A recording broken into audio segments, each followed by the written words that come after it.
โอ้เฮ็ดยังนี่สิแกงหน่อไม้จ้าพี่น้องมีสิแกงหน่อไม้ใส่เห็ดขมหน่อไม้อยู่ใส่นู่นในกระทะพุ่นเอาลงเหรออยู่หีมาเบิ่งแม่เห็ดขมนี่ต้มเราอ่ะต้มแล้วหน่อไม้ก็ต้มแล้วแต่ว่าเฮาบ่ได้เฮ็ดเด้เฮามีเชฟมาแต่ใส่เชฟประจำเฮานี่เด้เชฟมุ่งบ่เชฟประจำเฮาใส่ผักอีหยังแน่นั่นอ้าวข้าวเบื่อนี่ตำมาเลยวะนี่เราเตรียมไว้แล้วตำแต่เฮือนมาเหรอคือบ่แกงแต่เฮือนมาโลดเอาใส่ยานางลงไปบ้านยานางเขียวดีขั้นเองบ่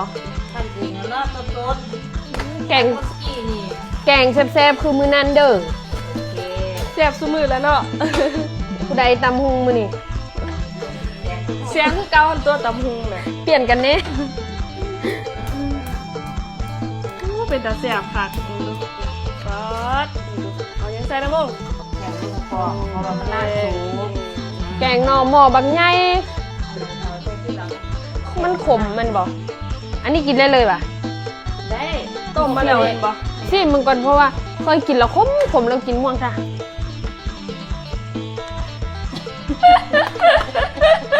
เรื่องแรกแกงนะบ่ขมเด้แกงใส่ทำไมบ่ขมเลยเนาะ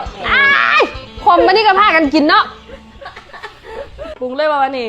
ปรุงแล้วเชฟสิปรุงแล้วใส่อย่างก่อนนี่ใส่น้ำปลาอันนี้ซื้อเชฟอันแกงหน่อไม้ประจำเพื่อนเชฟแกงหน่อไม้ประจำเพื่อนดิอันนี้เชฟตำมะฮุงอันนี้ตำมะฮุงอันนี้แกงหน่อไม้อันนั้นตำมะฮุงนี่แกงหน่อไม้ต้องเฮ็ดคนแบบคนละอย่างก่อนคันว่าอันแกงหน่อไม้เด้อต้องคิดฮอดอันน้ำมงให้น้ำมงแกงตำมะฮุงเด้อต้องอีแสงละโอ้เป็นหัวใส่หลายแท้น่ะยังบ่พอมันบ่แซ่บได้ยังปลาแดกใส่แล้วใช่แล้วว่ะใส่กระเบือตัวเป็นตำมะขามเป็นถุงพร้อมเหลือแต่เราสิแกงมามื้อหน้าเราสิแกงมาเด้อหน่อไม้เป็นตาแซ่บแห้งหน่อไม้ใหม่เลยบ่อ่อนๆเนาะเป็นอุ่นๆเลย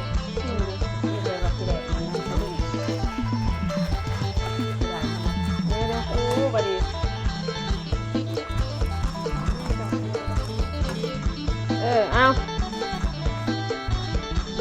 ปาดใส่เห็ดเลยปาดพระเอกตัวนี้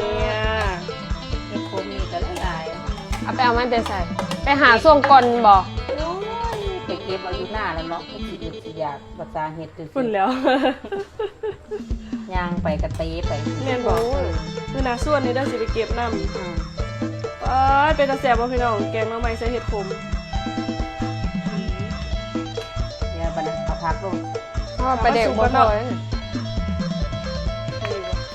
ปลาโอ้เป็นตาแซ่บเลยปาดเป็นตาแซ่บเมียงแสงตาแซ่บเนาะแสงตาแซ่บบ่เป็นพักลงนี่พักอีหยังแน่นี่อันนี้พักหวานบ้านเก็บบ้านบ่ได้ซื้อพักขะแยงอันนี้เก็บไว้อยู่หลังบ้านบ่มีดอกซื้อเพิ่นแย่งซื้ออยู่บ่บ้านบ่ว่าไงไว้บ้านจังว่าเก็บบ่ได้ซื้อดอกว่าแกงหน่อยๆได้ดิว่ามื้อแรกกินกับหยังนี่ตำมะฮุ่งปิ้งปลาตำมะฮุ่งก็ปิ้งปลาไป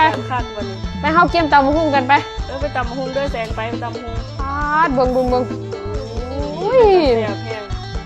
น้องไม่แม่แบบอ่อนๆน่ะมันแบบนุ่มๆนะบางเรื่องโอ้ยสดๆเนาะน้องอ่อนแซ่บถ้าจะเก็บมามื้อเช้านี่มันบ่นี่ล่ะเพิ่นน้องใหม่ยังบ่ไม่เลี้ยงเป็นตาแซ่บปลูกไว้อยู่หน้าตั้งหลายก่อนต้องได้เลี้ยงเอาด้วยนี่เกลือข้าวเกลือน้ำมันสิออกไว้เมนมีเชฟแกงหน่อไม้ป้าพี่น้องมองดูน้ำมันตักๆขึ้นให้พี่น้องเบิ่งเลยโอ้แกงหน่อไม้โอ้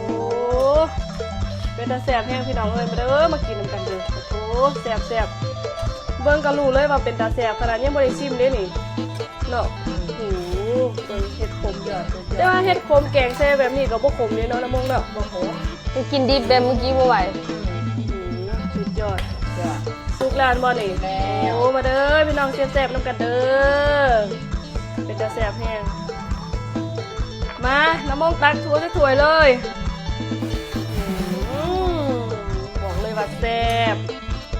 ตัวใหญ่ๆเลยเฮา ยังไงมันหอมกับมือเก็บ ปิ้งปลาอีก ของมันหอมโอ้สุดยอด สุดยอดความแซ่บสิมีแต่อันหวานๆสิ กินแล้วก็ได้ไอก็ เผ็ดติ เอาแกงหน่อไม้หอนๆตำมะฮุ่งเผ็ดๆเขาก็หอนๆซะละติอู้มาเด้อพี่น้องเด้อแซ่บเป็นแต่แซ่บแฮงมาบัดนี้ตำมะฮุ่งเฮาก็แล้ว แล้ว ใส่เลยแสง โอ้ โอ้ฝากกระห้องมาดิ ปลากระห้อง โอ้ตำมะฮุ่งเป็นตาแซ่บแสง แซ่บ แซ่บนี่ล่ะ ๆอืม เอาพอตามพ่อไปกินพี่น้องมาทานแล้ว ไป เอานี่เททั้งแกงหน้องใหม่ทั้งตำบักหุ่งมาดิเอาถือแสงถือได้บ่ ได้ นี่พี่น้องเมนู ไป ตำบักหุ่งแกงหน้อไม้เป็นตาแซ่บบ่มาเด้อ เอากำลังลาม แซ่บ ไป กันเด้อไปกินข้าวกันเด้อพี่น้องทานอยู่ บ้านส่งกินได้จัง แล้วมาเด้อพี่น้องกินข้าวซุ่มกันเด้อมื้อนี้ยังไงแสงแซ่บบ่ ใช่ครับ เอาชิ